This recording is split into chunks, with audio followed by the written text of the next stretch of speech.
Keluaran 7. Berfirmanlah Yahwe kepada Musa, "Lihatlah, aku telah membuat engkau menjadi seperti Elohim bagi Firaun, dan Harun kakakmu akan menjadi nabimu. Engkau harus mengatakan segala yang aku perintahkan kepadamu, dan Harun kakakmu harus berbicara kepada Firaun, supaya ia menyuruh Bani Israel keluar dari negerinya.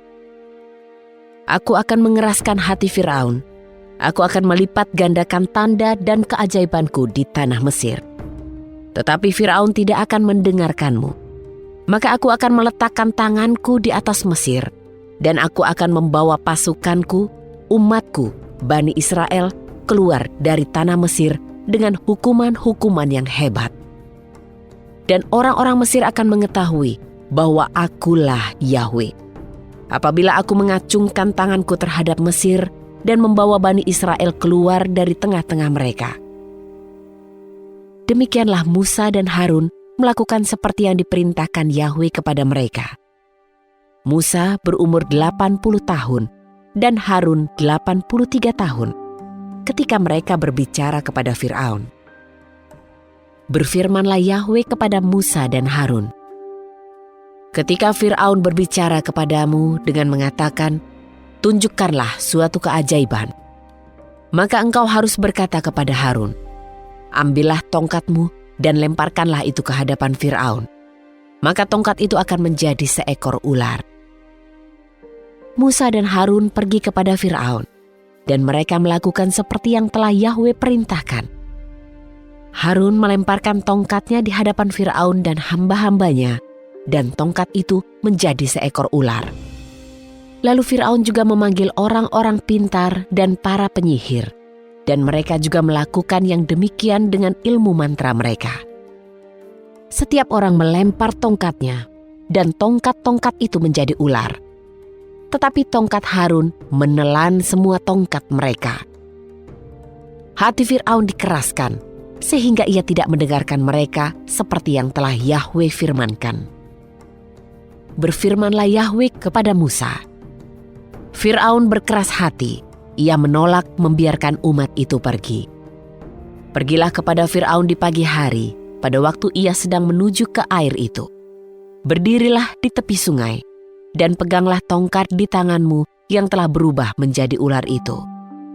Engkau harus berkata kepadanya, 'Yahwe Elohim orang Ibrani telah mengutus aku kepadamu dan berkata, biarkanlah umatku pergi supaya mereka dapat melayani aku di padang gurun. Namun sampai sekarang engkau tidak mau mendengarkan. Beginilah Yahwe berfirman, dengan ini engkau akan mengetahui bahwa akulah Yahwe. Lihatlah, aku akan memukul air di sungai ini dengan tongkat yang ada di tanganku, dan air sungai ini akan berubah menjadi darah. Ikan yang ada di dalam sungai itu akan mati. Sungai itu akan berbau busuk, dan orang-orang Mesir akan kesulitan meminum air dari sungai itu." Berfirmanlah Yahwe kepada Musa, "Katakanlah kepada Harun, ambillah tongkatmu dan ulurkan tanganmu ke atas perairan Mesir, ke atas sungai-sungai, parit-parit, dan ke atas kolam-kolam air mereka, sehingga semuanya menjadi darah. Akan ada darah di seluruh tanah Mesir, baik di dalam pepohonan maupun di dalam bebatuan." Musa dan Harun melakukannya seperti yang telah Yahwe perintahkan. Harun mengangkat tongkat itu dan memukul air yang ada di sungai, di hadapan Firaun dan di hadapan para hambanya. Semua air yang ada di sungai berubah menjadi darah. Matilah ikan yang berada di sungai, dan sungai itu berbau busuk, dan orang-orang Mesir tidak dapat meminum air dari sungai itu, dan darah ada di seluruh tanah Mesir. Para penyihir Mesir pun melakukannya dengan ilmu mantra mereka, sehingga hati Firaun pun mengeras dan tidak mau mendengarkan mereka seperti yang telah difirmankan Yahwe. Firaun berbalik dan pergi ke rumahnya. Ia tidak mau memperhatikan hal itu juga. Semua orang Mesir menggali di sekeliling sungai untuk mencari air minum, karena mereka tidak dapat meminum air dari sungai itu. Demikianlah 7 hari telah genap setelah Yahwe menulahi sungai itu.